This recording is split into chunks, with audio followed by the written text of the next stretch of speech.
with that said, let's talk about this. Okay, so Brandon and I want to talk about just a few little things here today, standing out from your competition. So, Brandon, if you send emails and texts, that's all great, right? But when you start sending out birthday cards, handwritten for not only for them, for their kids, anniversaries. How about the anniversary of when you did their home inspection? That's an anniversary, right?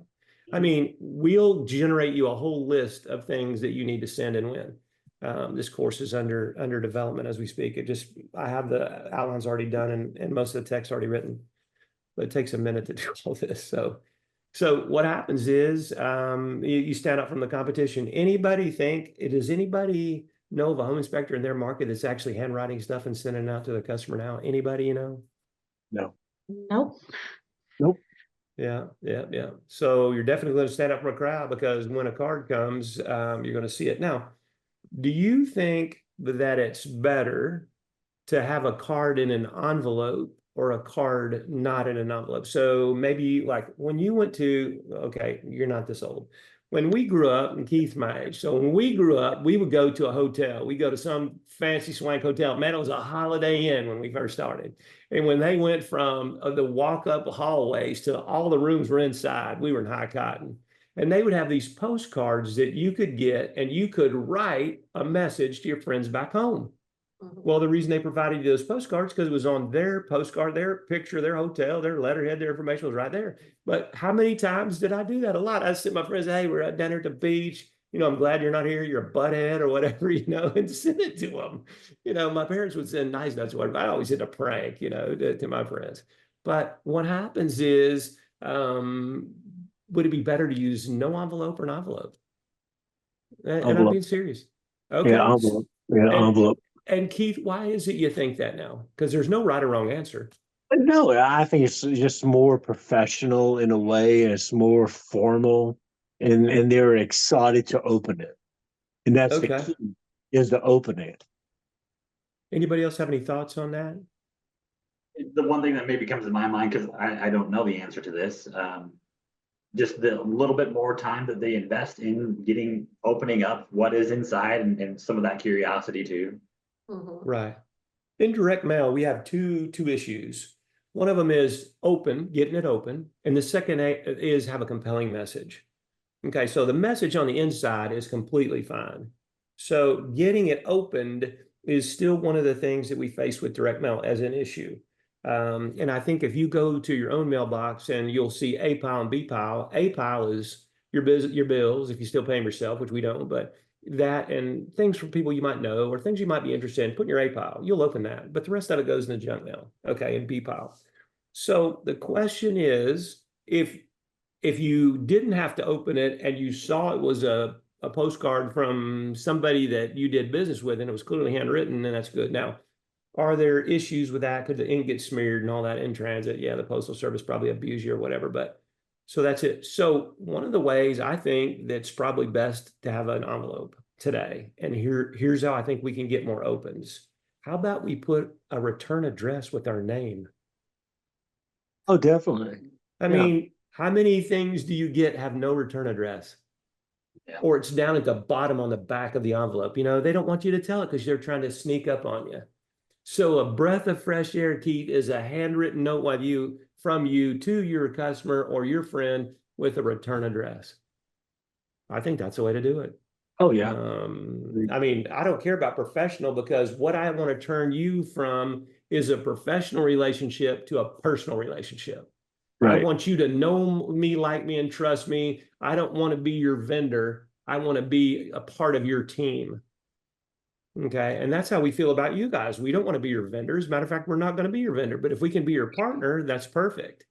Okay. But we're not interested in a vendor relationship. So the more personal that you can build that relationship, the stronger it is, the bigger brand fans you build. I don't know the answer to this, but call Keith. He'll know it. About somebody sees something in their house. I don't know what it is, but he'll know it. Call him. Or, I got a leak in my back porch and I'm not sure where the damn thing's coming from. And I got a ladder. I got up on the roof and couldn't tell it where it was. And your brand fan says, well, you know what? Hell, I just call Keith. He know what to do. That's the kind of relationship we're trying to build. That makes sense to you guys? Yeah. Now, Keith, don't get on the roof, Keith. as long as we get money out of it, right? Right, Ken? Right. Oh, listen, It's no, like but it's there ain't all no about the charity money. events, are there? It's all about the money, baby. Ain't no charity events. Keith comes out there might be a little, we might do a consulting job for free, but guess what happens is, could we be the GC on that repair? The answer That's is we right. can. That's right. That's I got right. a whole host of things for you that we're going to do. Okay, but that's another conversation. Yeah, So one thing, just to add go really ahead. quick to that is, and I don't know if we'll get to it or not on the end of the call, but later on, in this file you got here, talks about being genuine. Like, yes, it is a professional relationship that we want to have where they trust us with their inspections and whatnot, but still, we want to be genuine in the way that we provide our service. Well, I think we started off the conversation that says you do business with people you know, like, and trust.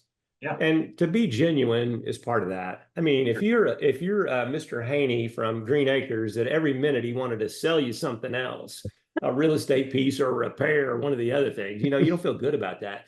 As Keith, I like that word. I'm going to use it, Keith. If you feel like you're being hustled, Hustle. then you All don't about the you ain't hustle. feel yeah, you ain't feeling good about that. But Brandon comes out and he's like, you know what, Ken, here's a story. I'm uncertain about this, but let's run a garden hose in there and see if we can replicate the leak. And okay, so you did it for free.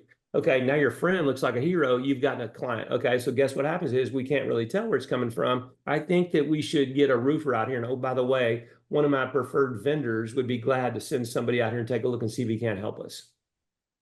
Okay, so now you built a relationship with you solidified your relationship with your brand fan. You've built a new relationship with a person, and you've given your new preferred vendor work. I mean, where's the downside to this, guys? Well, Oh no, that's the best. That's the best as far as being the consultant or being the person they go to be able to fix their issue. That is the way to do it. I Mhm. mean, you want to be that point of contact. I do. You know what I said? Every time we did an inspection, I said to the real estate agent, you know what happens? A lot of home inspectors out there are a little wonky. And when they write that inspection report, you may have no idea what they've said. I don't care if we did the inspection or not. Please let me be your resource. You Right. call me and talk to me about it. And guess what happens? I'll help you through it.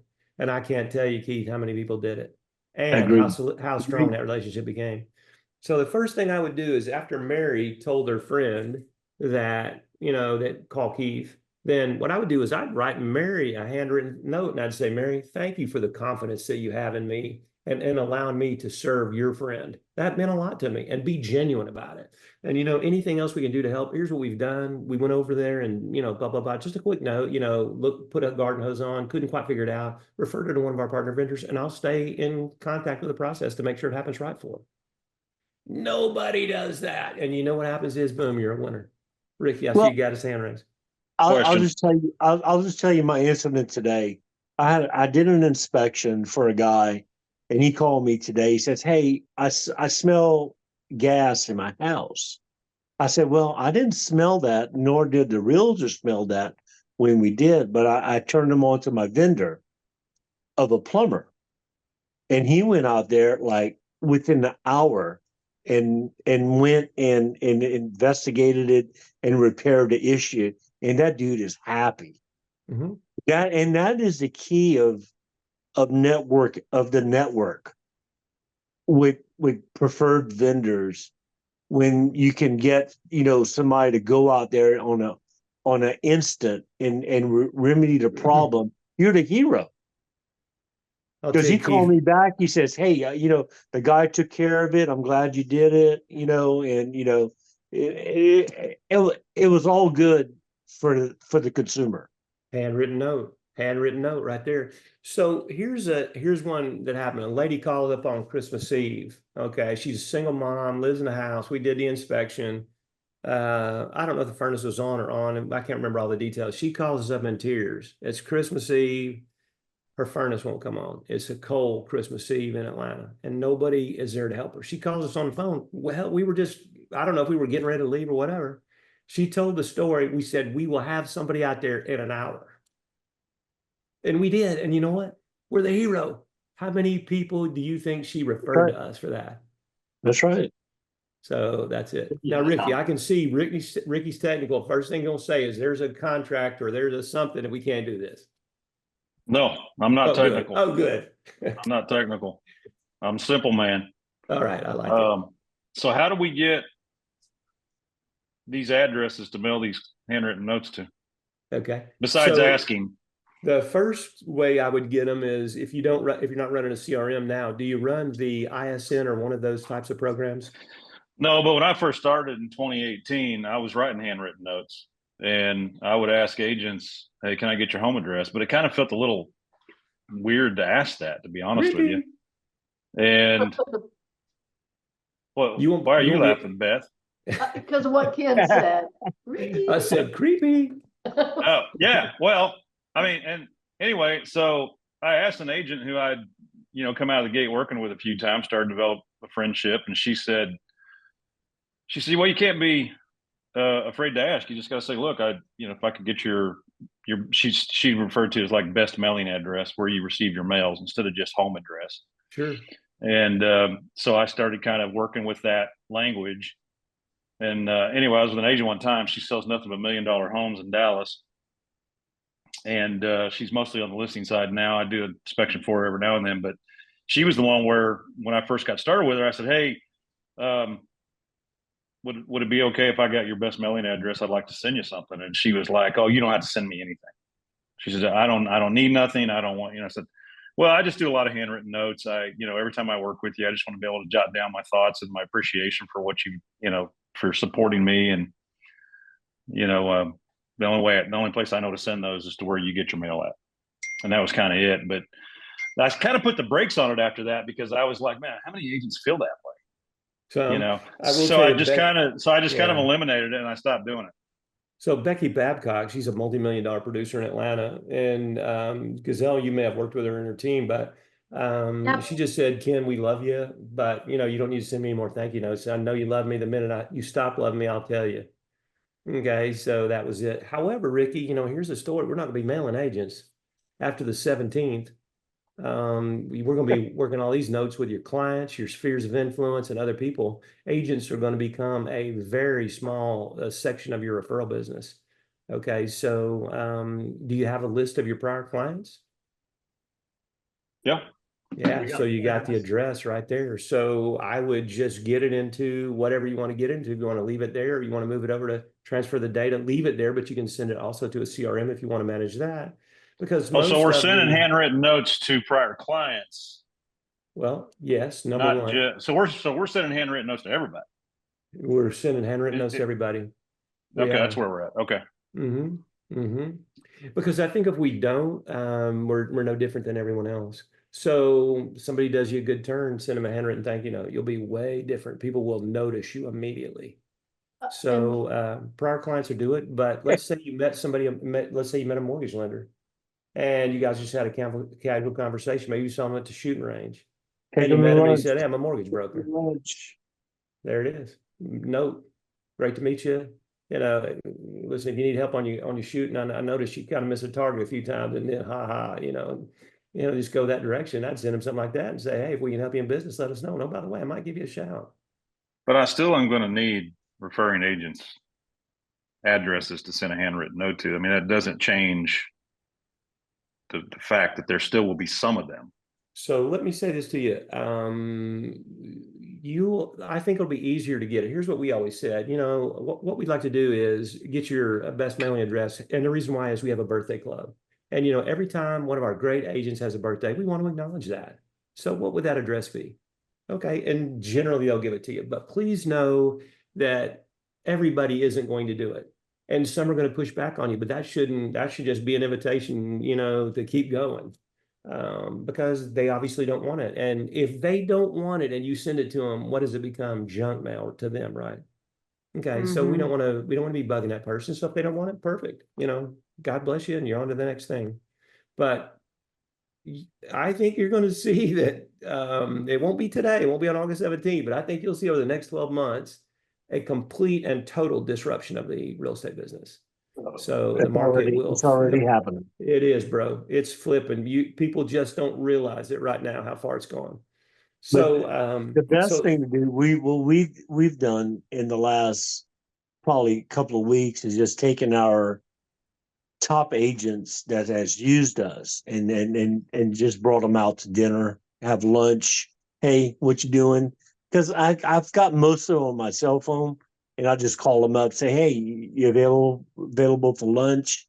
And that's probably the best relationship building, and where you can sit one on one and say, hey, how can I help you with your business?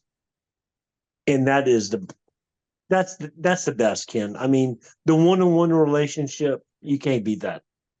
I agree with you, Keith. Here's one of But the you other gotta things. hustle. You gotta hustle. You got to hustle, man. So think about this, and this was always been a thing where we worked. We would have the buyer's information and all that. I mean, the buyer's agent's information, all that. But not always did we get the selling agents. We had it we had to have a code to get in or whatever the situation had to be. But we marketed them slightly, but we didn't really market them now. So those selling agents, those listing agents that are going to remain in the market, those that Keith are talking about, maybe you don't know them and you can't call them up on the phone and say, let's have lunch, because there's no relationship there. But I think you should say to them, I know there's turbulence in the market, things are uncertain. However, I am here for you when you need me. Okay. And I'm going to email you or send you an email how we help transactions move forward. Okay. And go try to market them, because big listers are going to be the last to leave the market. Okay. Right. Buyer's agents, c'est la vie. Okay. But big listing agents, they're going to figure it out. There never will be zero real estate agents. There'll never be zero real estate agents. This thing's going to have to work its way out, but they're going to be under tremendous pressure, because when everybody sees that they might be able to drive a Mercedes Benz like your stupid real estate agent, because they're charging too much, they're going to jump in the market. It's already happening. I mean, it's already happening. So services will be offered a la carte by others. New businesses will come up. New business opportunities will come up. If I owned a home service business in the state of Florida where we live, I would be offering these services tomorrow. You need an appointment to look at that home? I'm your guy. Okay. Right. You need to Right. know, you need to have a contract filled out. I got that guy on my staff. For how much? Okay. 1,500, 1,500, 2,000? You're done. I don't even think I'd charge That's that right. much. I would Well, get some testimonials. I kind of do it on the cheap first and get some reviews and then raise my price up, Keith. But that's just me. Sometimes you got to win, you got to give the game. I But know you got to give a little bit to get a little bit, you right? got to. So that'd be how it is. So it's already changing. So I think if you start going back to Ricky, I love that you did it. And if you just go back to it now and really perfect it, get a system for doing it. But yeah, any agent you deal with now, why don't you send them, whether it's a buyer's agent or a listing agent, why don't you start sending them the handwritten thing? Is your penmanship good, or I did you liked sub it doing it. out? Yeah. Yeah, I liked doing it, and it was. I think about how I feel when I get a handwritten thank you note, which I don't get much, but I do. I have gotten a couple here and there, and it makes you feel good. And I think it definitely something nobody else is going to do. So it's obviously low hanging fruit. Incidentally, while we were talking, I just opened up an incognito window and I typed in Fort Worth home inspectors, see how Beth's doing. Because she's running point for me, and I always see one or two, maybe three Google guaranteed firms. Man, there's like 8, 9, 10 now. I mean, people are trying paid ads to get their phone to ring, man. It's crazy. I have never seen that amount of inspection firms, at least in DFW, put money into that. So we have other clients in other industries with another company that we own. And one of the things they asked me about, Google Guarantee. And I'll say, well, don't ask me about it. Have you ever tried it? And they said, yeah, we've tried it. And I'll say, well, what were your results? And they said they were the worst results of any other marketing strategy that we engage in. And I said, well, how come? And they said, because it's a cold lead. It's just like going to the phone book and knowing nothing about anybody and calling them on the phone, because the only thing you can do is call them on the phone and hope you get something good. So the returns on that are terrible. But you know what happens Okay, is well, they desperate mentioned- times call for people to unload their pocketbook on strategies that they have hope they think this might work, but it doesn't. Google Yeah. Guaranteed is cold leads. There is no better than a warm lead. Brandon said it earlier, a referral from somebody that knows you, like, and trusts you, whether it's a real estate agent, a mortgage broker, prior client, whatever it is. Those are real leads. Even on the internet, Ricky, when you think about this, they go. See, when the internet first came about, I said to my boys, I'm going to take this internet and I'm going to try to figure out how to sell on this damn thing. And they're like, well, Dad, you know, your experience is you can win someplace, make these presentations and win. And I said, well, I'm going to have to make that happen on the internet. So I got a coach. His name was Mark Hendricks. And I said, here's my goal. I need to sell like I sell in a room online. What am I going to do to do it? He started teaching me these strategies. So your website is a reflection of that, of you. That's your best sales tool. Okay, so when somebody gets your name, like Keith said, the real estate agent gave me your name, but you know what? That's no guarantee they're going to call Keith. What's the first thing they do? They look at your online sales tool. Okay, and they look at your reviews and they look at what Ricky says. And what happens is we're doing audits. You know, you guys know the word SEO, search engine optimization, but now we're doing SXO because we're still doing search. But you know what's the most important thing to consumers today? The user experience of your site. Did they get what they needed to make a decision quickly, professionally, and effectively? Okay, so we're auditing all of our sites now, not from just SEO, but from SXO, because Google is changing and putting tremendous pressure on user experience. And you know how they Google measures it? Bounce rate. You came on Keith's website, you looked for 2 seconds, and you back browsered him. Okay, so Google says obviously what the searcher was looking for wasn't relevant. So Keith, boom, sinks like a lead brick. Okay, so your best salesperson is still going to be your online presence. Okay, but going to doing, you know, Google Guarantee and all that. I mean, we used to do pay-per-click and we really were able to actually get a positive ROI. Today, we get other things. Maybe we'll break even, but we get a lot of other things. Google moves us up in the search engine rankings. We get more exposure, more clicks, all those things, which are important. But today, with the big companies and the price per click, do you have any idea how much a click costs for Home Inspector Fort Worth? Too much. $20. 20 bucks. 19 or 20 bucks. Yeah. I mean, I have a tool on the side of my sidebar that I pay for. It's called Keyword Anywhere, and I can go in there and type it in, and it'll tell me everything: search volume, how much the cost per click is, the return, the whole thing. And it's terrible. I mean, how do you make that kind of money? We could take that money and invest in other things, handwritten thank you notes, and things that we're going to talk about. How about relationship building? How much does that cost? Minimal, not $20 an inspection. Well, So it depends if you take them out for lunch, you know. but that's an investment. That's not an expense. And I know, Keith, you writing that off your taxes fast and furious. Just as fast as I spend it. Okay, and I know that you're independently wealthy, so that's all good.